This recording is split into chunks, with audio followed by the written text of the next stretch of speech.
Hello दोस्तों, कैसे हो आप सभी। आज मैं आपके लिए कहानी लेकर आई हूँ। माँ, आपने तो अपनी ज़िंदगी ऐसे जी ली, अब हमें भी जीने दो। सुनीता अपने कमरे बैठी सोच रही थी, मैंने अगर बहू से 2 गरम रोटी की आस रखी तो क्या गलत कर लिया। कितने मन से रजत की रूही से शादी करवाई थी। सोचा बेटा तो है, बहू के रूप में बेटी की कमी पूरी हो जाएगी।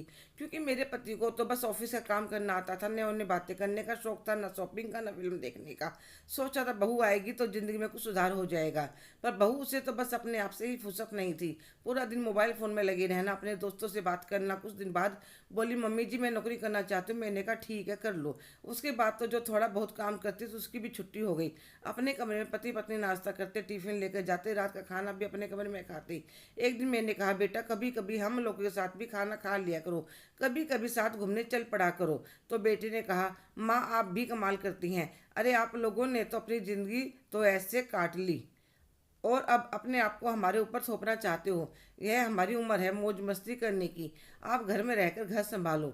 मेरे पति नरेंद्र बहुत कम बोलते थे, पर समझते सब थे। उन्होंने सब सुन लिया था और मेरी आंखों में घुमड़ते आंसू भी देख लिए थे। पर मैंने उनसे कुछ नहीं कहा, पर मन में तो तूफान चल रहा था। हमने कौन सी ऐश की जिंदगी जी ली। 4 नंदे थी, उनके खर्चे पूरे करे, बीमार सास ससुर की सेवा करी, कभी कभी घर के बाहर पैर नहीं रखा। कितना काम था पहले घरों में। आज की तरह फुल्ली वॉशिंग मशीन या मेड की सुविधा नहीं थी। ना ही है कि आज खाना बनाने का मन नहीं है तो बाहर जाकर खा लो या ऑर्डर कर लो। वे हमारा समय था, हमने काट लिया। बहू से तो थोड़ी बस यही उम्मीद कर दी थी कि कभी कभी लो मम्मी जी आज गर्मा गर्म फुलके सेक रही हूँ, आप खा लीजिए। दूसरे दिन पतिदेव किसी आदमी को लेकर आए, ऊपर छत पर ले गए। मैंने पूछा, क्या हुआ जी। कुछ नहीं, थोड़ा सा काम करवाना है। कुछ दिनों में इन्होंने ऊपर एक कमरा तो पहले था जिसे हमने स्टोर रूम का बना रखा था, एक किचन एक बाथरूम बनवाकर सारी सफाई करवा दी। और बेटे से कहा, बेटा कल से अपना कमरा रसोई ऊपर ले जाना। पर क्यों पापा। बात यह है बेटा, अब तुम्हारी माँ में इतनी हिम्मत नहीं रही कि वह सारा काम संभाल ले। और फिर जब तुम दोनों को अकेले खाना है, अकेले घूमने जाना है, थोड़ी देर पास में बैठ नहीं सकते, एक कप चाय का भी सुख नहीं है, तो साथ रहने का क्या फ़ायदा। तो बहू बेटा दोनों खुश हो जाते हैं। ऊपर अपना सारा सामान किचन सब सेट कर लेते हैं। कुछ दिनों तो दोनों बहुत खुश रहते हैं। फिर दोनों में काम को लेकर लड़ाई शुरू हो जाती है। बाहर का खाना बहुत महंगा पड़ता था।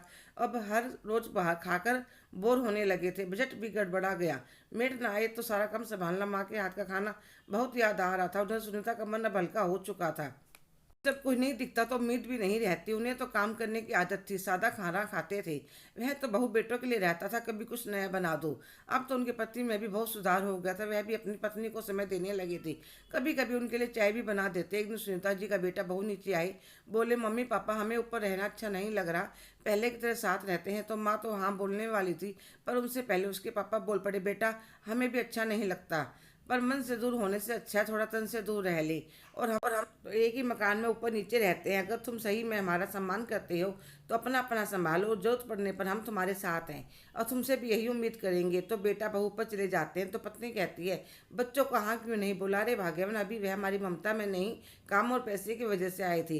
कुछ दिनों और अकेले रहेंगे तो सीख जाएंगे। प्रेम के दो धागों में जो गांठें पड़ी हैं उन्हें खुलने तो दो। हेलो दोस्तों, कैसे हो आप सभी। आज की कहानी आपको कैसी लगी। क्या नरेंद्र जी ने जो अपने बेटे बहू के साथ किया वह सही था। कमेंट करके ज़रूर बताइएगा। अगर आप मेरे चैनल पर नए हैं तो प्लीज़ लाइक शेयर सब्सक्राइब करना ना भूलें। धन्यवाद।